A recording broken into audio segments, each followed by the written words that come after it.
Olá, meu querido irmão, minha querida irmã, graça e paz. Que prazer, que alegria, mais uma vez estarmos juntos numa quarta-feira, dia dos nossos estudos bíblicos, o qual nós estamos nos propondo a aprender mais e mais da palavra de Deus. Não somente aprender, né, irmãos, para ser mais um conhecimento, mas termos assim a intenção da prática da palavra do nosso Senhor, que é o objetivo de todo discípulo fiel do Senhor Jesus, é sim aprender os seus ensinamentos e a praticá-los no seu dia a dia. É isso que transforma a vida de nós todos. Como é bom estar com você nesse dia 22 de abril. Lá vamos nós, né, queridos, já para o final de mais um mês abençoado, e nós precisamos adorar ao Senhor porque estamos vivos, nossos familiares estão vivos, e apesar das dificuldades que nós temos tido no nosso dia a dia, enfrentando no nosso dia a dia, estamos tendo a oportunidade de vencê-las em nome de Jesus de Nazaré. Queridos, nós temos estudado então os evangelhos, é a minha proposta para esse mês da Páscoa, mês de abril, mais propriamente sobre a pessoa do Senhor Jesus. E no domingo passado nós estudamos sobre Jesus é o Senhor das tempestades. Como aquela ministração, irmãos, falou primeiro ao meu coração. Essa semana que estamos vivendo uma semana bem difícil aqui no município de Silva Jardim, com as notícias que estão chegando. Então, realmente lembrar, pensar, meditar naquela ministração, naquele texto bíblico, tem acalentado o meu coração. Espero que tenha sido assim com você. E na conclusão do nosso sermão, do domingo, nós dissemos que Jesus é o Senhor das tempestades e que Jesus é o Senhor das potestades. Os irmãos lembram disso? Foi uma das minhas últimas frases dentro daquele sermão. Então nós queremos continuar com vocês o estudo do livro de Marcos. Nós estudamos Marcos 4, hoje nós vamos estar lendo Marcos 5, que diz que Jesus, e pensar sobre o tema, Jesus é o Senhor das potestades. O tema de hoje foi a nossa última fala no domingo, e hoje nós vamos estudar Marcos capítulo 5, que também eu mencionei no domingo à noite, né? Na meditação de domingo à noite. Jesus é o Senhor das potestades. Marcos capítulo 5, versículos de 1 ao 20, é o que nós vamos estar vendo nessa hora. O texto é um pouquinho longo, então eu vou te pedir, por favor, abra a sua Bíblia, né, para que você possa acompanhar a leitura, e ela por si só já se explica. Vamos ler? A cura de um endemoniado. Marcos capítulo 5, versículos de 1 ao 20. Diz assim a palavra do Senhor Jesus. Eles atravessaram o mar e foram para a região dos Gerazenos. Quando Jesus desembarcou, um homem com um espírito imundo veio dos sepulcros ao seu encontro. Esse homem vivia nos sepulcros e ninguém conseguia prendê-lo, nem mesmo concorrentes, pois muitas vezes lhe haviam sido acorrentadas pés e mãos, mas ele arrebentava as correntes e quebrava os ferros de seus pés. Ninguém era suficientemente forte para dominá-lo. Noite e dia ele andava gritando e cortando-se com pedras entre os sepulcros e nas colinas. Versículo 6. Quando ele viu Jesus de longe, correu e prostrou-se diante dele e gritou em alta voz: Que queres comigo, Jesus, filho de Altíssimo? Que queres comigo, Jesus, filho do Deus Altíssimo? Rogo-lhe, por Deus, que não me atormentes, pois Jesus lhe tinha dito: saia desse homem, espírito imundo. Então Jesus lhe perguntou: qual é o seu nome? Meu nome é Legião, respondeu ele, porque somos muitos. e implorava a Jesus com insistência que não os mandasse sair daquela região. Uma grande manada de porcos estava pastando numa colina próxima. Os demônios imploraram a Jesus: manda-nos para os porcos, para que entremos neles. Ele lhe deu permissão, e os espíritos imundos saíram e entraram nos porcos. A manada de cerca de 2.000 porcos atirou-se precipício abaixo, em direção ao mar, e eles se afogou. Os que cuidavam dos porcos fugiram e lhe contavam esses fatos na cidade e nos campos. E o povo veio ver o que havia acontecido. Versículo 15. Quando se aproximaram de Jesus, viram ali o homem que fora possesso da legião de demônios, assentado, vestido e em perfeito juízo. Ficaram com medo. Os que estavam presentes contaram ao povo o que acontecera ao endemoninhado e falaram também sobre os porcos. Então o povo, versículo 17, então o povo começou a suplicar a Jesus que saísse do território deles. Quando Jesus estava entrando no barco, o homem que tivera endemoniado suplicava-lhe que o deixasse ir com eles. 19. Jesus não o permitiu, mas disse: vá para casa, para a sua família, e anuncie-lhes quanto o Senhor fez por você e como teve misericórdia de você. Então aquele homem se foi e começou a anunciar em Decápolis o quanto Jesus tinha feito por eles. Fim do versículo 20. Todos ficaram admirados. Glória a Deus. Escolhi um texto um pouco longo, né? Porém riquíssimo em detalhes. Por isso, foi necessário nós lermos todo o texto para pensar sobre o tema Jesus é o Senhor da tempestade. Esse texto que nós acabamos de ler, queridos, ele também se encontra no Evangelho de Mateus e também se encontra no Evangelho de Lucas. O Evangelho de Lucas é até bem mais rico em detalhes, mas eu quis seguir uma sequência. Queridos, eu quero ver com vocês, então, que dentro desse tema, Jesus é o Senhor da tempestade, em primeiro lugar, nós vamos aprender sobre o valor de uma vida para Jesus. Primeiro tópico, então, o valor de uma vida para Jesus. Na semana passada, nós vimos tão claramente, no capítulo 4, que Jesus e seus discípulos, eles atravessam de Cafarnaum, no meio do mar da Galileia, enfrentam uma tempestade. A tempestade é repreendida por Jesus e eles conseguem chegar ao outro lado, na região de Gesarenos ou de Gadara, como tiver na sua versão. Fato é, Jesus deixa uma multidão, porque ele valorizava vidas.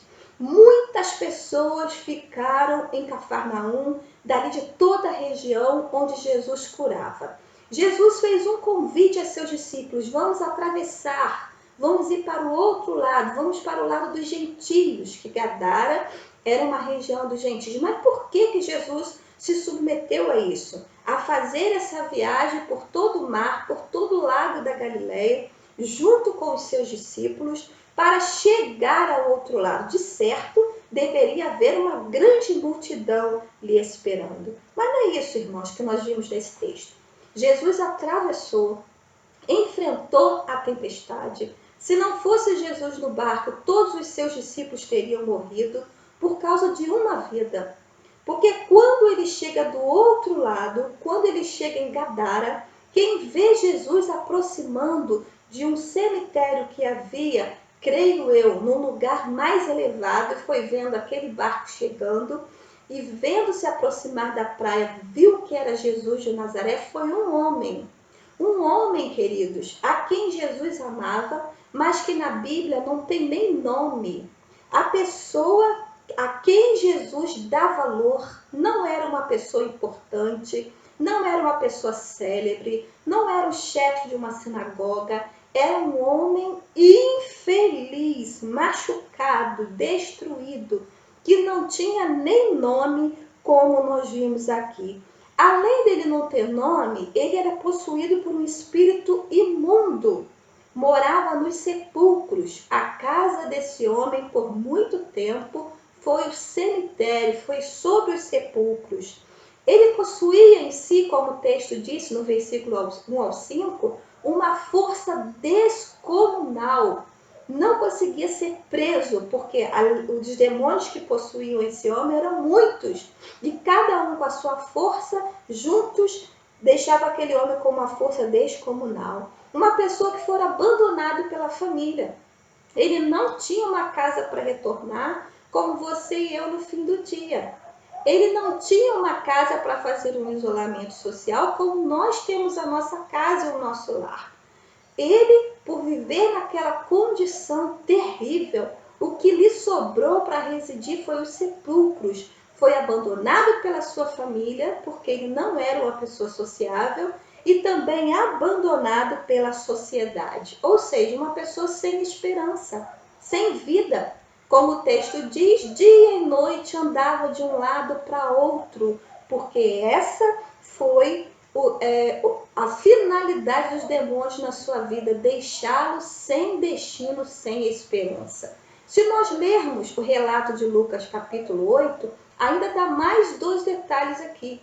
Diz que ele vivia nu no cemitério, não tinha roupa, querido, não tinha um cobertor quentinho, não tinha uma comidinha quentinha como nós. E também Lucas relata com muita propriedade que ele vivia uma imensa solidão, acompanhado apenas ali dos sepulcros. Quando Jesus ele pergunta a esse homem quem ele é, o homem ele diz que ele é uma potestade, ou melhor, que ele é uma legião. Então a única companhia que ele tinha dentro de si eram os demônios que lhe atormentavam dia e noite. É uma questão intrigante quando nós falamos de uma pessoa endemoniada, né? Aqui nós estamos vendo um homem possesso por demônios. E não eram poucos, daqui a pouco eu vou lhe dizer.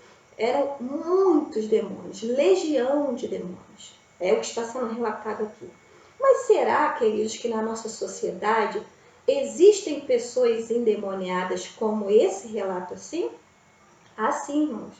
Há pessoas que vivem em completa solidão, não conseguem mais habitar nas suas casas, vivem numa mendicância. Há pessoas que vivem nuas. Quanto mais, queridos, os demônios possuem uma pessoa, muitas delas têm o desejo, a falta de respeito por si mesmo. Então se tornam dizendo que é o belo, que é o artístico, que é o bonito, cada vez com menos peças de roupa. Nós vimos pessoas que são endemoniadas nessa época, queridos, de terno e de gravata, que estão ali, mas que os inimigos possuem a mente deles, não vivem possesso, não vive caindo, não vive babando, mas porém, quem domina as suas mentes, as suas atitudes, são os demônios, porque apesar de bem trajados, bem vestidos, são capazes de articular o mal como o inimigo assim deseja. Queridos, nós podemos citar o demônio de Gadara como uma pessoa possessa, mas também nós podemos citar na Bíblia o exemplo de Judas Iscariotes. Era um dos discípulos de Jesus. E o texto bíblico nos fala nos evangelhos que no momento da traição, o inimigo entrou na vida de Judas Iscariotes para que ele pudesse trair Jesus, para que ele pudesse agir com maldade, articulação. É assim que pessoas endemoniadas, muitas das vezes, elas agem para trair pessoas, maltratar pessoas, levar pessoas à morte. Agem ardilosamente. E era o que acontecia com esse homem. Há uma frase muito bacana do pastor Hernando Dias Lopes, e ele diz que Deus ele não tem lata de lixo. Olha só, eu vou repetir. Deus não tem lata de lixo. Isso o que significa, pastora? Nós estamos estudando sobre o valor de uma vida para Jesus. O valor de uma vida para Jesus. Olha bem, esse homem com esse contexto que nós dissemos, a humanidade hoje com o contexto que nós dissemos, uma era em que a vida humana tem tão pouco valor, uns não valorizam os outros, tiram a vida dos outros por banalidade, fazem covardia. Ontem mesmo eu estava vendo uma reportagem que me deixou muito triste, um filho de 54 anos sendo agressivo com a sua mãe, já idosa, numa cadeira de roda, e a testemunha conta, né, a reportagem conta as coisas terríveis que aquele filho fazia com aquela mãe. Queridos, tão pouco valor tem a vida humana, né, para os políticos, para a sociedade muitas das vezes, para a própria família muitas das vezes. Numa época como essa, nós estamos pensando o valor de uma vida para Jesus. Deus não tem lata de lixo, porque, irmãos, ninguém está destinado pelo Senhor a não valer nada, a ser descartado. Esse homem que nós estamos falando, o demônio de Gadara, ele já era uma pessoa descartada por todo mundo, mas por Jesus não.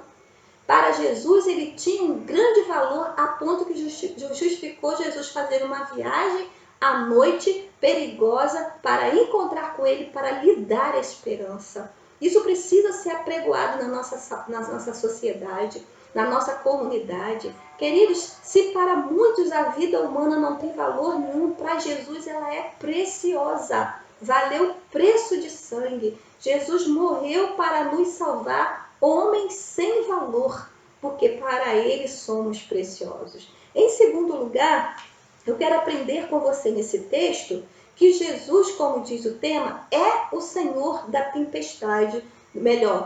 Jesus é o Senhor das potestades. Versículos 6 a 10, eu até quero ler com você novamente, por favor. 6 a 10. Quando ele viu Jesus de longe, correu e prostrou-se diante dele e gritou em alta voz: Que queres comigo, Jesus, Filho do Altíssimo? Rogo-te, por Deus, que não me atormente. Pois Jesus lhe tinha dito: Saia desse homem, espírito imundo. Versículo 9. Jesus lhe perguntou: Qual é o seu nome? Meu nome é Legião, respondeu eles, porque somos muitos. Jesus é o Senhor da potestade. Aqui, queridos, não era apenas um demônio ou uma casta possuir esse homem, mas a palavra diz que ele mesmo pronunciou: nós somos uma legião. Uma legião era um termo militar que referia-se a 6.000 soldados, 6.000 homens prontos para a batalha, prontos para a guerra. Quando esse homem diz a Jesus: o meu nome é legião porque somos muito, ele está dizendo: 6.000 demônios possuem a vida desse homem. Olha bem, tantos, uma potestade, uma legião possuindo aquele homem.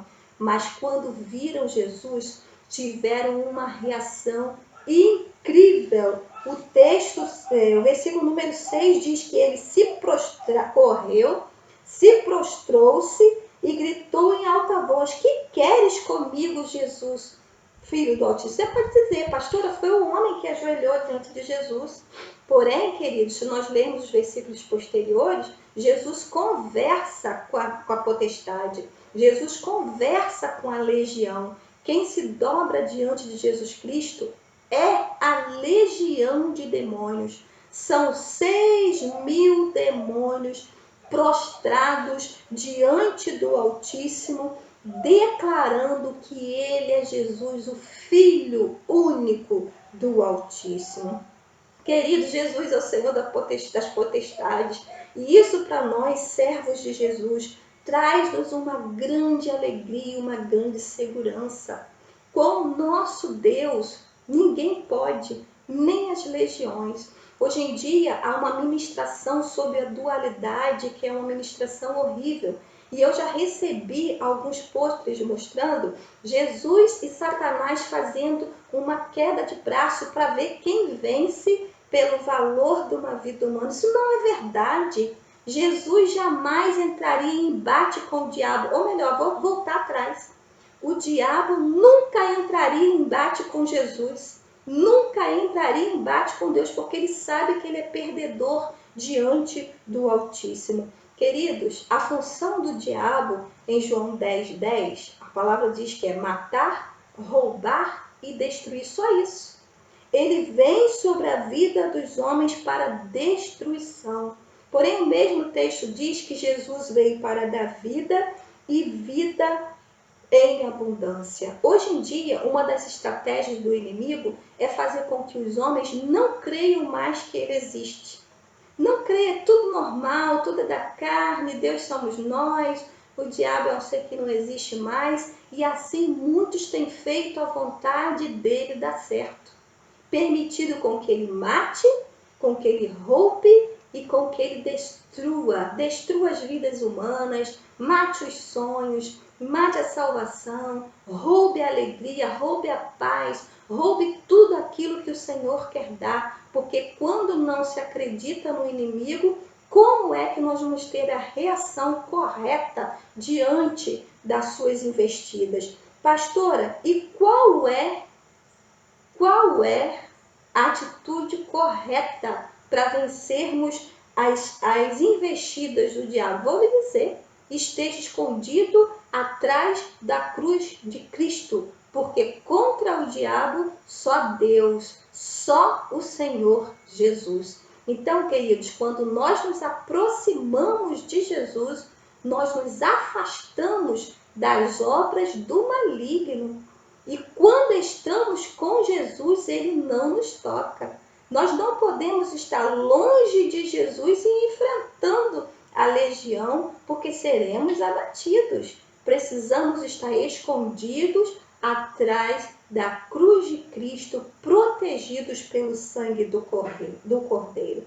Queridos, a legião prostrou-se diante de Jesus, porque sabia muito bem quem ele era. E eles declararam: é o Filho do Altíssimo. Uma pergunta para você.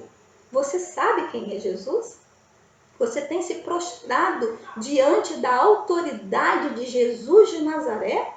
Ouça bem, até o inimigo, a sua legião, as potestades sabem que Jesus é Senhor. E quantos de nós, seres humanos, ainda brincando, ainda zombando, ainda descartando a presença de Jesus e sendo alvo aberto, alvo certo para as investidas do maligno. Em terceiro e último lugar, eu quero ver com você o que a sociedade deu ao homem. O que a comunidade de Gadara deu a Jesus. O que a sociedade deu ao homem e o que a sociedade deu a Jesus. Versículos número 4 e versículos número 17. Nós vamos ver o que a sociedade deu ao homem e o que a sociedade deu a Jesus. Versículo número 4. Muitas vezes lhe haviam sido acorrentados pés e mãos, mas ele arrebentava as correntes e quebrava os ferros dos seus pés. Ninguém era suficiente forte para dominá-lo. O que a sociedade deu àquele homem? Correntes. Lucas, ele nos diz no versículo 29, a parte B, que aqueles homens, os guardas, viviam perto dele para aprisioná-lo, para amarrá-lo em corrente quando ele estava tendo as suas crises de alucinação, porque estava endemoniado. O que a sociedade deu? Correntes. O que a sociedade fez? Prendeu, aprisionou. O que sobrou para ele pela sociedade foi morar no sepulcro, morar no cemitério. Para aqueles guardas, para aqueles homens, para o povo de Gadara, aquele homem podia se acabar. Eles não estavam nem aí. Eles queriam se proteger da agressão daquela comunidade. O que te domina são correntes. O que nos domina são correntes. São correntes que nos aprisionam tal qual aquele homem. O que nos domina, queridos, e não é da vontade do Senhor, para nós nos machucam, nos ferem, nos sangra. E essas correntes não foram dadas por Jesus. Essas correntes foram dadas pelas obras do maligno. Preste bem atenção nisso. Precisamos nos livrar daquilo que nos aprisiona, daquilo que nos domina, daquilo que exerce o poder de corrente sobre nós. E há muitos hoje em dia aprisionados e nem se dão conta disso. Pastora, como eu posso saber se tem alguma área da minha vida que eu sou aprisionado? Tudo bem, eu vou lhe dizer. Esse homem era aprisionado porque ele estava longe da vontade de Jesus. Jesus o queria liberto, mas ele aprisionado por corrente que a sociedade, que a legião de demônios lhe dava, ele estava acorrentado.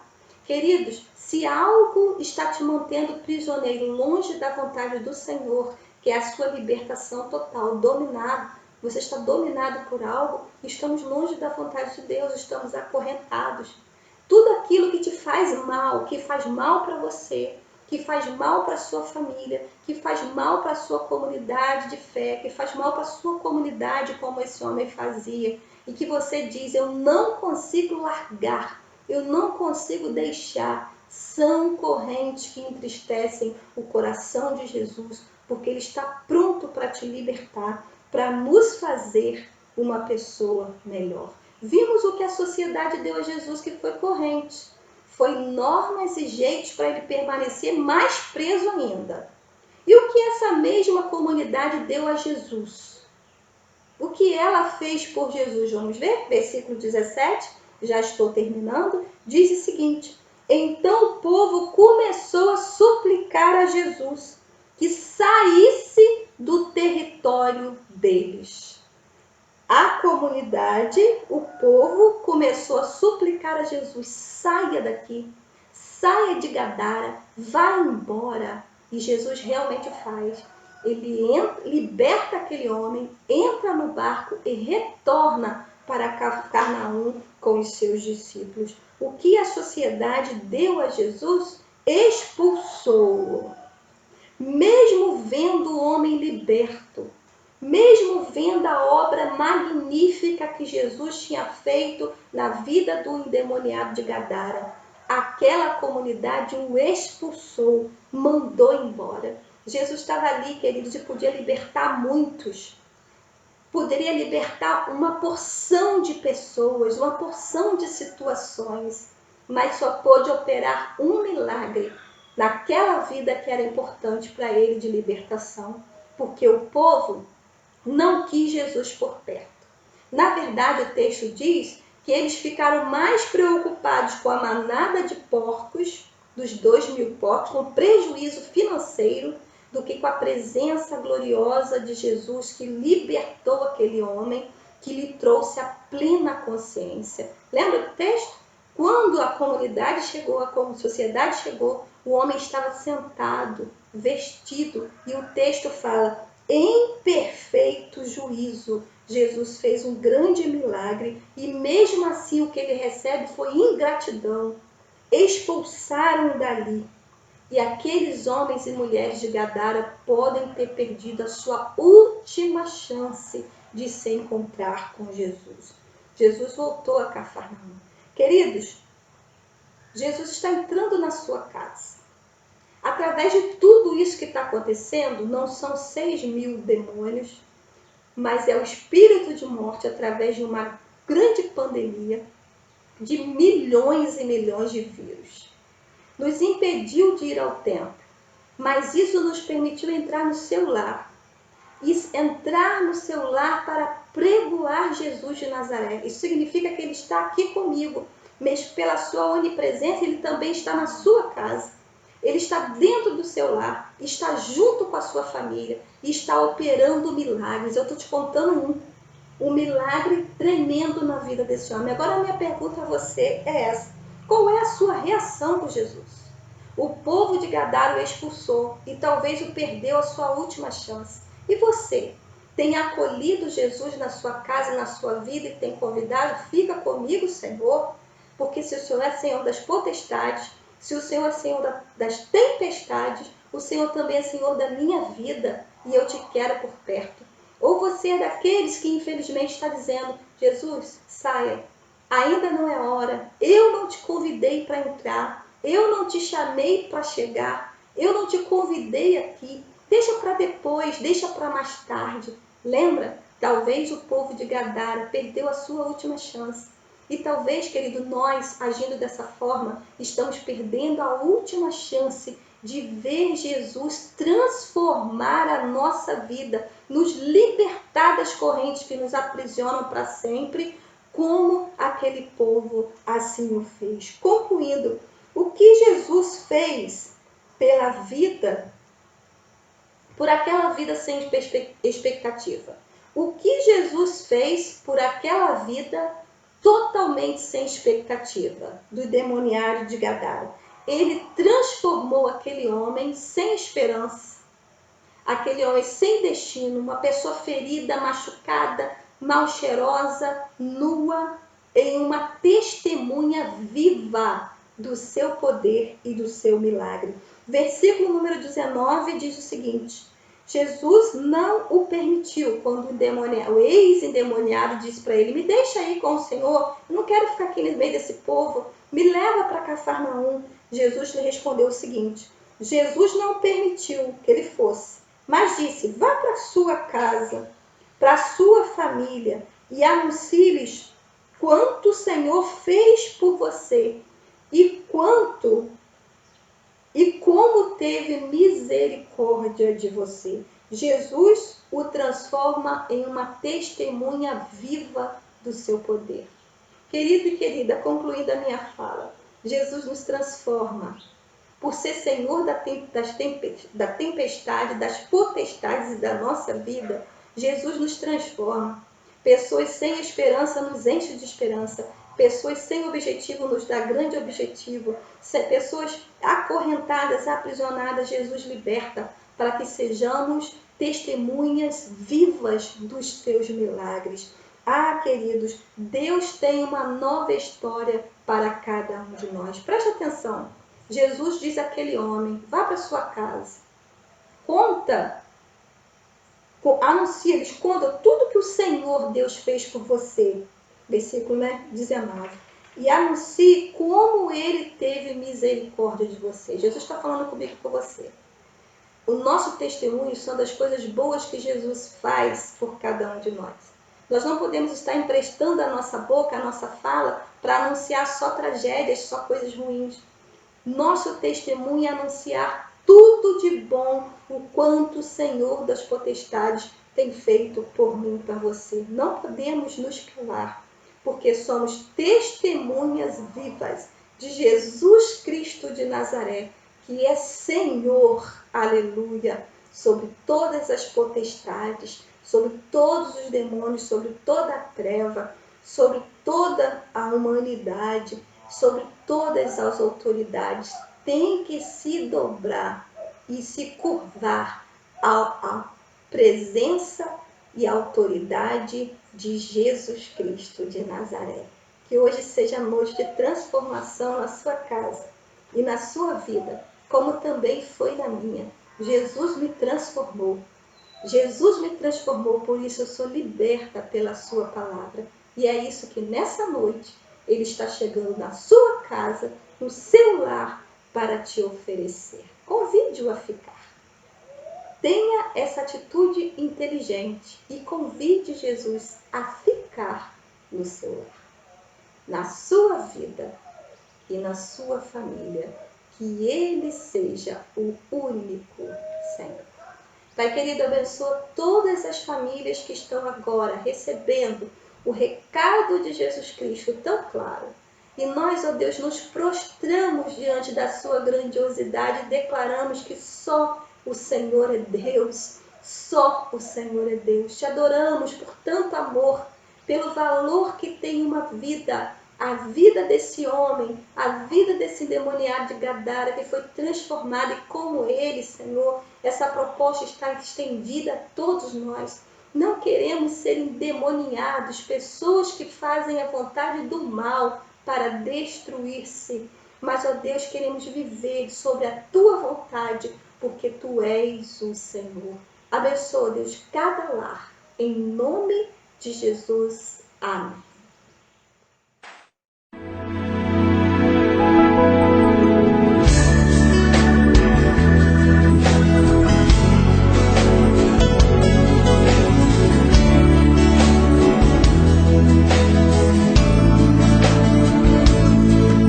Imagino-te, Senhor, andando sobre as águas. Operastes maravilhas por onde passava. Deixastes marcas eternas na alma e na história do homem. E agora em mim, cada dia mais e mais, e mais, e mais, e mais, e mais.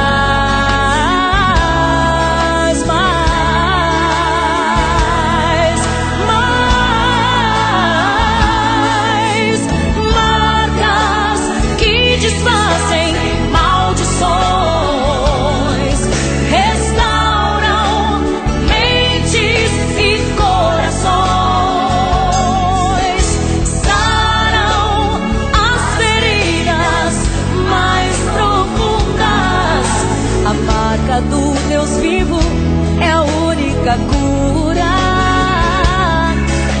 A marca do Deus vivo é a única cura. Eu sou testemunha viva dos teus milagres. Tenho visto maravilhas por onde me levas.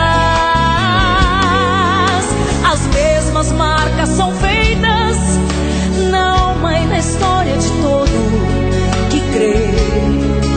Jesus é o mesmo ontem, hoje, sempre e sempre. Jesus é o mesmo